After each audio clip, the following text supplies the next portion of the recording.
দেখুন আজকের এই ভিডিওতে আমি আপনাদেরকে দেখাবো ইমোতে ফ্রেন্ড কিভাবে অ্যাড করবেন।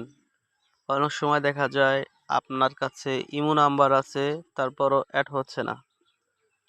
এই দুটো সমস্যার সমাধান করে আপনারা ইমো নাম্বার অ্যাড করে কথা বলতে পারবেন।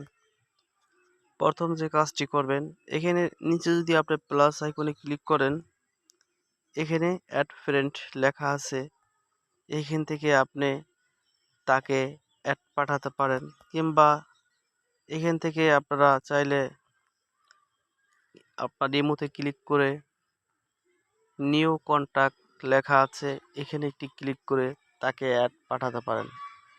এখন এই জায়গায় একটি ইমো নাম্বার আপনার দিতে হবে। এখানে ওই আপনার বন্ধুর ইমো নাম্বারটি দেওয়ার পর যদি অ্যাড না হয়, আরেকটা সিস্টেম আছে, নাম্বার ছাড়াও অ্যাড করতে পারবেন। একটা নাম্বার দিয়ে অ্যাড করে দেখাচ্ছি। সহজেই দেখেন, আমি একটি নাম্বার এখানে দিয়ে দিলাম। এখন অ্যাড লেখা আছে, এখানে ক্লিক করলে সে অ্যাড হয়ে যাবে। এই নাম্বারটি সেভ করা ছাড়াই কিন্তু তাকে অ্যাড করতে পারবেন। তারপর চাইলে আপনার মন মতো করে এখানে একটা নাম দিতে পারেন। আপনার বন্ধুর নাম যেটা, সেই নামটাই দিতে পারেন।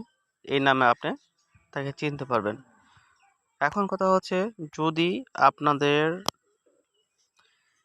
অ্যাড না হয়, ফেল মারে, তাহলে আপনার বন্ধু বান্ধবকে বলবেন, নাম্বার দিয়ে তো অ্যাড করতে পারতাছি না। তো সেক্ষেত্রে তাকে বলবেন এই নিউ কন্টাক্টে গিয়ে এখানে একটি ক্যামেরার মতো আছে দেখতে, এখানে টাচ করলে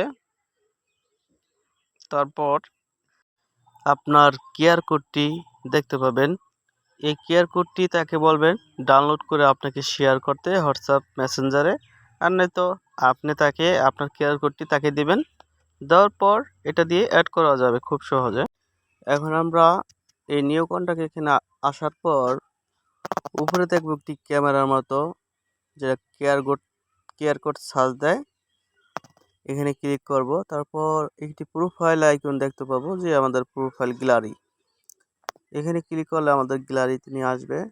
আমরা যেহেতু কিউআর কোডটি ডাউনলোড করলাম, এখান থেকে টাচ করে এই উপরে টিক মারে ক্লিক করতে হবে। ক্লিক করার পর দেখবেন ওই আইডিটা আপনার সামনে চলে আসবে। সে যদি আগে থাকতে অ্যাড না থাকে তাহলে অ্যাড দেখাবে, আর যদি অ্যাড থাকে তাহলে এভাবে সরাসরি ঢুকে যেতে পারবেন। আর অ্যাডে ক্লিক করলে কোনো ঝামেলা হবে না, ডাইরেক্টলি অ্যাড হতে পারবেন। ভিডিওতে লাইক করবেন।